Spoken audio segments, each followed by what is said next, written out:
Ας δούμε καλύτερα τι κάνει η τεχνολογία τροφίμων για εμάς. Τεχνολογίες όπως η ταχεία παστερίωση βελτιώνουν τη διάρκεια ζωής των τροφίμων μας, ενώ τα προστατεύουν από επιβλαβή βακτήρια.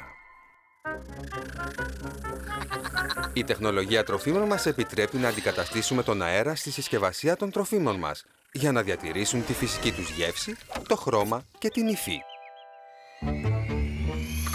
Τα πρόσθετα αντιοξυδωτικά διατηρούν τα τρόφιμά μας όσο πιο φρέσκα γίνεται, για όσο το δυνατόν περισσότερο, ενώ τα προστατεύουν από την αλλίωση και τα διατηρούν στην καλύτερη τους κατάσταση.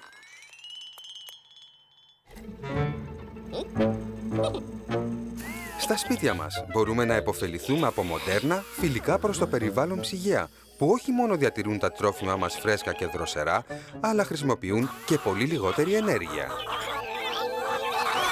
Με λίγα λόγια, η τεχνολογία τροφίμων μας επιτρέπει να αποφύγουμε αυτό και να διατηρήσουμε αυτό.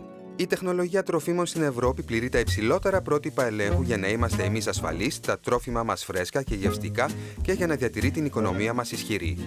Τεχνολογία τροφίμων για άψογα τρόφιμα.